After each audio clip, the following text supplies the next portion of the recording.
Ayan, binabalik na natin yung kanyang pressure plate, yung clutch disc. Ayan, ikinakabit na natin yung brand new.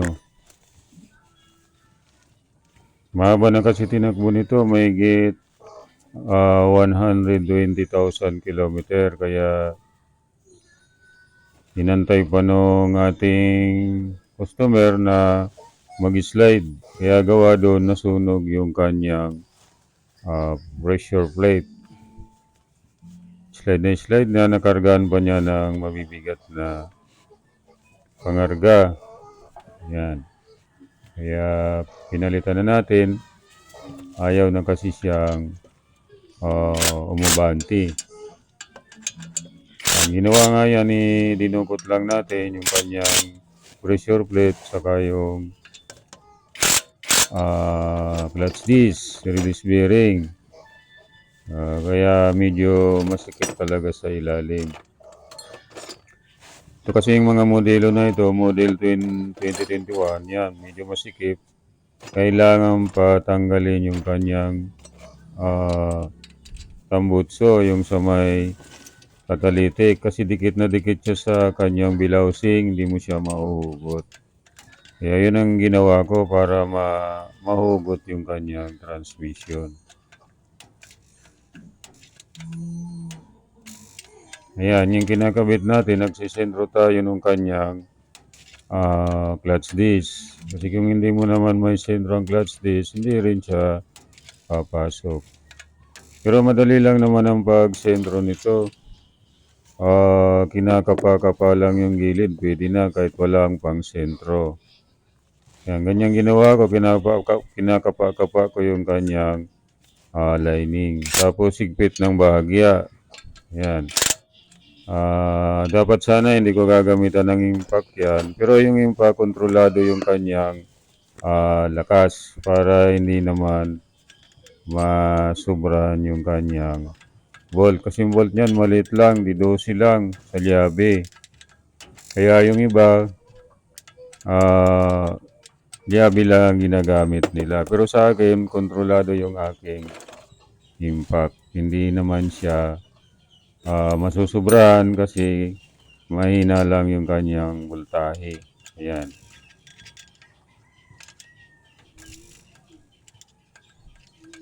Ayan, inisintro natin yan. Hindi mo kasi pwedeng higpitan kabilang gilid na to, higpit na todo, hindi mo masisentro talaga yan. Kailan centralize yung kanyang paghigpit para makuha mo yung tamang sentro. Ayan.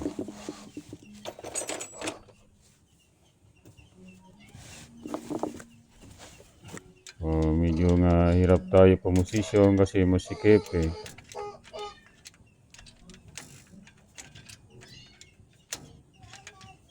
Medyo ano talaga, hirap pagbalik. Pero nababalik na siya. Maya-maya siguro mabalik ko na yan, matatakpan na. Nakakompleto na rin ako ng pyesa.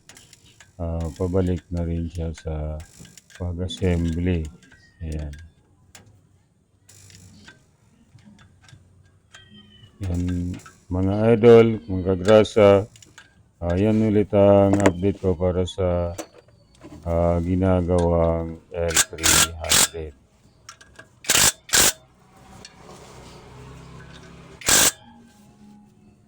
Ayan.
Yan, mga idol, yan yung ano natin,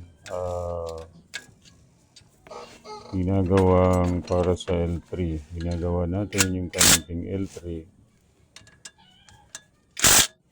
Like and share, comment.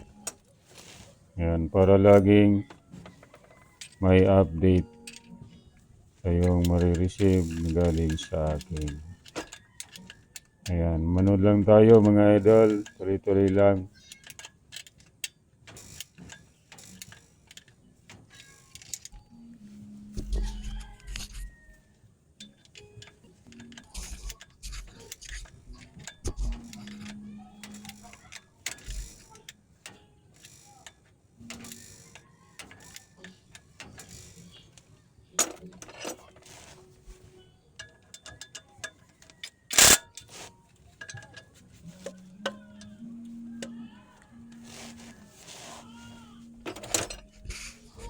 Yan.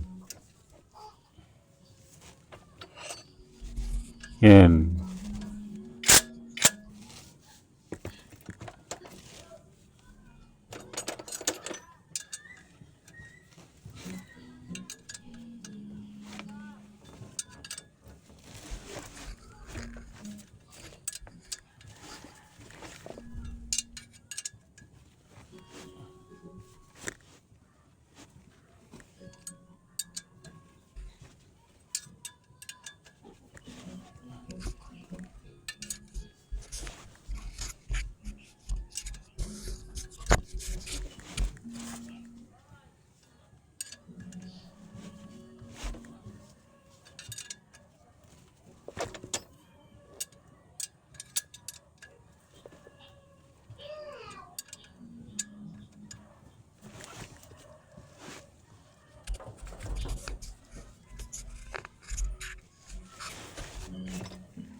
Ayan.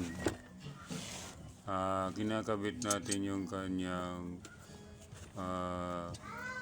release bearing.